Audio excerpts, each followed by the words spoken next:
आज हमारी संडे की ओपीडी है। तो यहाँ पर आप लोग जब पिछली बार हम लोगों ने धीरज का वीडियो डाला था जिसको सोरियासिस था, तो उसके बाद मेरे पास बहुत सारे फ़ोन आए थे कि जिनको सेम प्रॉब्लम था।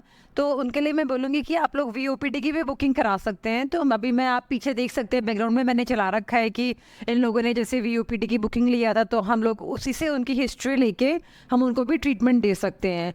और हर संडे को यही टाइम रहता है 5 to 7। इस टाइम में जितने भी लोग हमसे ट्रीटमेंट लेते हैं वो हमको फेस टाइम कर सकते हैं और अपना रिपोर्टिंग कर सकते हैं। पिछले साल यही महीना था कि जब मेरे को पता लगा था कि मेरा हीमोग्लोबिन 5 हो गया है और मेरे को इतनी बड़ी बड़ी बीमारियां डायग्नोज हो गई थी। और आज 1 साल बाद मैं 3-4 महीने से तो रेगुलर अपने वीडियोस भी डाल रही हूँ। तो सब लोग अगर कंपेयर करते हैं मेरा फेस सब वीडियोस में देख के, तो देखेंगे कि किस तरह से मेरा फेस से पिगमेंटेशन भी जाती जा रही है, मैं हील होती जा रही हूँ। और लास्ट वाले वीडियो में तो मैंने खुद से नोटिस करा कि मेरा फेस भी थोड़ा फूला फूला सा लग रहा था। तो जो ये 1 साल में मैंने इतना क्लोजली इस बीमारी को ऑब्ज़र्व किया, तो उससे मैं सब लोगों को कुछ टिप्स देना चाहती हूँ कि हम लोग जो अपनी बीमारियों को लेके इतना परेशान रहते हैं, ये पर्चे लेके इधर उधर हम लोग घूमते रहते हैं। तो सारी हमारे जितना भी हमारी बीमारियां हैं, या तो वो मेंटल स्ट्रेस की वजह से हैं या फिर सारी लाइफस्टाइल डिजीज़ हैं। इसलिए अगर जिसके पास भी इतनी मोटी फाइल्स है अपनी बीमारियों की, तो मैं उनको बोलूँगी कि एक बार वो जो अपना पोता है उसको साइड में रख दें और सिर्फ 2 महीने के लिए अगर ये वाला प्रोटोकॉल फॉलो करेंगे तो उनकी रिपोर्ट्स ही चेंज हो जाएंगी। तो उनको किसी डॉक्टर के पास जाने की ज़रूरत ही नहीं पड़ेगी। तो पहली चीज़ तो है पानी। कोई पानी की इंपॉर्टेंस ही नहीं समझता कि 70% बाय वॉल्यूम हमारी बॉडी पानी की बनी हुई है, बट वाटर मॉलिक्यूल्स इतने छोटे होते हैं इसलिए 70% बाय वॉल्यूम बोला है। किसी को ये समझ नहीं आ रहा, अगर बाय वेट देखते हैं तो 99 molecule out of 100 are made up of water. तो अगर हम अपने पानी को भी ठीक कर लेते हैं तो हमारी बॉडी बिल्कुल रिवर्स हो जाएगी। इसीलिए हमने लिविंग वाटर मशीन निकाला, मगर उसमें भी कितना प्रॉब्लम आती है कि पहले 1 पॉट 2 पॉट 3 पॉट, फिर उसमें इतने सारी एसेसरीज लग जाती है कि कोई उनके सर्विस नहीं कर सकता। फिर से उसमें हम लोग चेंजेस करते रहते हैं। तो हम लोग इसी में पड़े हुए हैं। हमारा नेक्स्ट मॉडल हमारा उसमें बनने में टाइम इतना निकलता जा रहा है कि कोई ना कोई मॉडल हमारा मतलब बन रहा है उसका। लेकिन मैं तब तक मैं सब लोगों को बोलूँगी, कम से कम अगर आप अपने पानी को मटके में भी रखना शुरू कर देते हैं, रात को 12 घंटे के लिए मटके में रखना शुरू करते हैं, तो वो काफ़ी हद तक लिविंग वाटर बन जाता है। और उस पानी को पीने से पहले अगर मूवमेंट दे देते हैं, जिस तरह से आप देखेंगे पहले गाँव में हमेशा लस्सी को, छाछ को या पानी को उछाल के लोटे में पिया जाता था।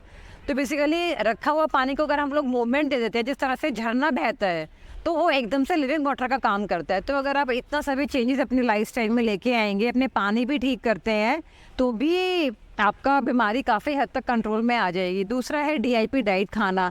अब हम लोग देखते हैं कि खाना जो ये फ्रूट्स और वेजिटेबल्स हैं वो कुछ नहीं है, 99-98% पानी के बने हुए हैं। इसीलिए अगर हम लोग खाने पे कंट्रोल करते हैं, अनकुक्ड फूड खाते हैं, उसको उसकी नेचुरल स्टेट में खाते हैं, तो वो हमारी बॉडी को ऑटोमेटिकली हील कर देते हैं। तीसरा हम लोग 0 वोल्ट मैट बोलते हैं, सनलाइट बोलते हैं। तो आप देखो ना, ऋषि मुनि हमारे जो सारे भगवा कपड़े क्यों पहनते हैं? क्योंकि जो ऑरेंज कलर होता है उससे बॉडी की हीलिंग होती है, नर्वस सिस्टम की। और इसीलिए हम लोग बोलते हैं राइजिंग सन या सेटिंग सन देखने के लिए, क्योंकि राइजिंग सन या सेटिंग सन में ऑरेंज कलर की या विप ग्योर आपका रेनबो कलर धीरे धीरे निकलता है डिफरेंट वेवलेंथ्स पे। इसीलिए सब लोगों को बोला जाता है कि राइजिंग सन में बैठो या उसमें बैठो, सेटिंग सन में। तीसरा हमारा हॉट वाटर इमर्जन। जब आप गर्म पानी में बैठते हैं, आपकी बॉडी से पसीने निकलते हैं और पसीने निकलने से सारे टॉक्सिन्स आपकी बॉडी से निकल जाते हैं। असली तो यही है कि जब आप अपनी बॉडी को डिटॉक्सिफाई कर लेंगे तो आपकी बॉडी क्लीन हो ही जाएगी। फिर हम बोलते हैं लोगों को थोड़ा एक्सरसाइजेस करो। जब आप उछलोगे कूदोगे, पहले रस्सा कूदना होता था, हमारी बॉडी में आप देखो जिसको कैंसर होता है या जिसको बड़ी बड़ी बीमारियां होती हैं, सभी गांठें बन जाती हैं। गांठें बनने का मतलब भी यही है कि आपकी बॉडी का ड्रेनेज सिस्टम ब्लॉक हो गया है। जब ड्रेनेज सिस्टम ब्लॉक हो गया, आप कितना भी दवाइयाँ देते रहो, बिस्तर पे पड़े पड़े सब लोग रोते रहते हैं, हम बीमार हैं, कोई ठीक हो ही नहीं सकता। तो जब तक आप जंपिंग नहीं करेंगे, एटलीस्ट स्टार्ट विद वॉकिंग। अगर आप वॉकिंग भी शुरू कर देते हैं तो भी आपकी बॉडी में इतना ज़बरदस्त चेंजेस आने लगेंगे। तो ये छोटी छोटी सी टिप्स हैं जो अपनी लाइफ में इनकलकेट कीजिए। और इसके ऊपर मैं बोलूँगी, जैसे पहले बच्चों को हम लोग सिंगिंग सिखाते थे, डांसिंग सिखाते थे। आप देखेंगे भरतनाट्यम, कथक, इन सब में मुद्राएं होती हैं, आई मूवमेंट होती हैं। तो आजकल ये एक साइंस है, रैपिड आई मूवमेंट।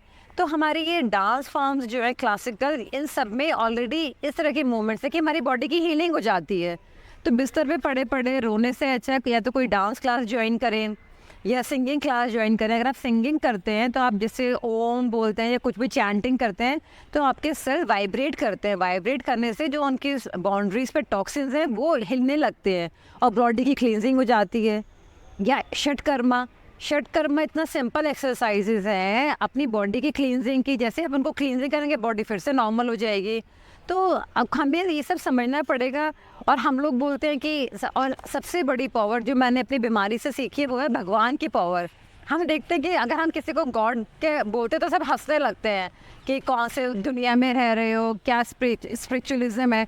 बट अभी मैं देखती हूँ, आप लोग देखें कि एक साइंटिस्ट है ग्रेग ब्रेडन, उसने एक बुक लॉन्च करी है द क्रिएटर्स कोड और उसने पेटेंसी भी ली है। वो बोल रहा है कि डीएनए जो फर्स्ट डीएनए है वो गॉड का नाम है हिब्रू लैंग्वेज में।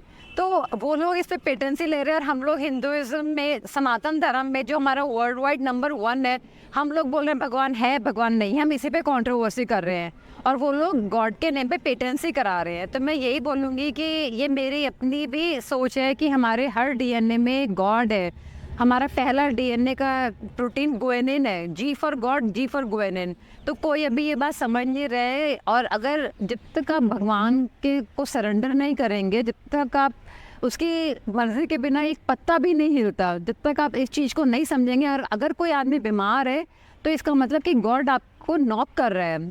ये जो पेन होता है, it's a language, it's a conversation between you and God. वो आपको कुछ बताना चाहता है और वो यही बता रहा है। ये नहीं बता रहा कि डॉक्टर्स के पास भागो, वो बोल रहे हैं लाइफ स्टाइल में कुछ गड़बड़ चल रहा है, उसको ठीक करो।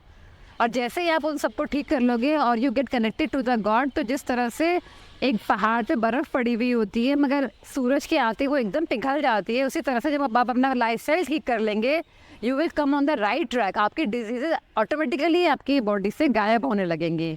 एक बार ये सब चीज़ें ट्राई करके देखें, क्योंकि ये पेपर लेके फाइल्स लेके डॉक्टर के पास भागने से कुछ नहीं होने वाला। Thank you.